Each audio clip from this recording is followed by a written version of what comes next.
नमस्कार बच्चों। ये हमारा जो साइंस में चैप्टर चल रहा था, चैप्टर 9th क्लास 8th में रिप्रोडक्शन इन एनिमल्स करके हमारा चैप्टर चल रहा था। तो इसमें मैंने आपको कल तक की वीडियो में ये Metamorphosis, viviparous and oviparous animals ये समझाए थे। ठीक है, तो आज की इस वीडियो में हम जानेंगे मेथड्स ऑफ असेक्सुअल रिप्रोडक्शन, यानी कि अलैंगिक जनन की विधियाँ। ठीक, तो जिसमें जैसा कि आप देख पा रहे होंगे, फर्स्ट लिखा है मैंने बडिंग। बडिंग को हम बोलते हैं मुकुलन, इसको हिंदी में बोला जाएगा मुकुलन बोला जाता है इसको। तो ये क्या होता है, तो इसको समझते हैं। In each hydra there may be one or more बल्गेस, यानी कि प्रत्येक हाइड्रा में जो होता है एक या एक से अधिक उभार होते हैं। These bulges are the developing new individual and they are called buds. तो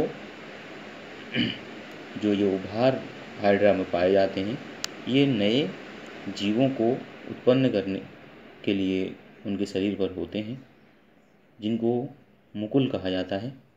since new individuals develop from the birds in hydra, जब ये जो संतानें हैं जो इससे जुड़ी हुई हैं, वो पूर्ण तरह से विकसित हो जाती हैं हाइड्रा में,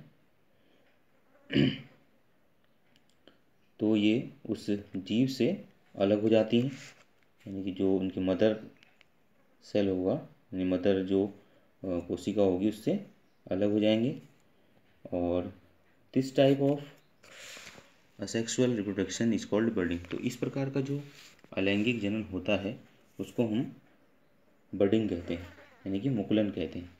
जैसा कि आप इस फिगर पे देख पा रहे होंगे, ये हाइड्रा है स्टार्टिंग में, इसमें एक या एक से अधिक ऐसे उभार पाए जाते हैं जिनको मुकुल कहा जाता है। ठीक है, इनको क्या कहा जाएगा, मुकुल कहा जाएगा। और धीरे धीरे जो ये मुकुल होता है, यानी जो बर्ड होता है, वो डेवलप होते रहता है।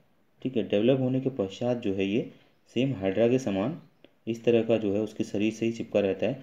और जब पूर्णतः विकसित हो जाता है तो यहाँ से ये उससे अपनी मातृ कोशिका से, यानी कि उससे उसके शरीर से अलग हो जाएगा और एक इंडिविजुअल जो है वो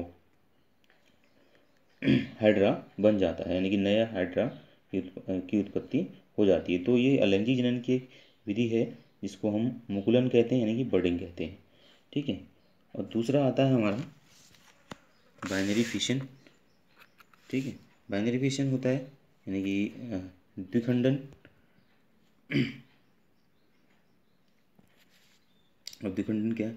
amoeba begins the process of reproduction by the division of its nucleus into 2 nuclei. तो जो अमीबा होता है, जो इर्रेगुलर शेप का होता है, यानी कि अनियमित आकार का, वह जो है अपने न्यूक्लियस को, अपने केंद्रक को जो है दो भागों में, यानी कि 2 न्यूक्लियाई, 2 केंद्रकों में विभाजित करता है। This is followed by division of its body into 2। और इस प्रकार से जो है उसका शरीर भी है 2 भागों में बढ़ जाता है। ईच पार्ट रिसीविंग ए न्यूक्लियस, क्योंकि 2 न्यूक्लियाई में जब वो बढ़ता है तो उसके बाद जो प्रत्येक पार्ट को एक एक न्यूक्लियाई मिल जाता है। Finally 2 amoeba are produced from 1 parent amoeba, और अंत में जो है 2 अमीबा जो है एक पेरेंट सेल से जो है उत्पन्न होते हैं।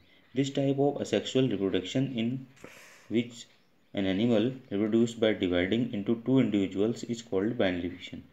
तो अलैंगिक जनन का वह प्रकार जिसमें जो है कोई भी जीव विभाजित होकर के 2 जीवों में बढ़ जाता है, तो उसे कहते हैं हम क्या, बाइनरी फिशन या द्विखंडन करके। ठीक है, जिसको हम देखेंगे इस तरह से फिगर में मैंने आपके लिए यूज़ किया है इसको समझाने के लिए। इसमें ये जो स्टार्टिंग में अमीबा इस टाइप का होता है, आप देख पा रहे होंगे इस तरह से जो है अमीबा है ये। अमीबा जो है फिर उसके बाद जो उसका जो न्यूक्लियस होता है सेंटर में, ये जो है विभाजित हो जाता है, यानी डिवाइड होगा, 2 भागों में डिवाइड होगा, 2 न्यूक्लियाई में, डिवाइडिंग न्यूक्लियस लिखा होगा जैसे। ठीक है, उसके बाद दो न्यूक्लियस में जब डिवाइड होगा तो इसका शरीर भी क्या है, फिर दोनों भागों में विभाजित होने लगता है, और इस प्रकार से दो इंडिविजुअल्स जो है अमीबा फिर प्रोड्यूस होते हैं, यानी कि पैदा होते हैं। ठीक है, तो इस प्रकार की जो विधि होती है उसे कहा जाता है बाइनरी फिशन या द्विखंडन।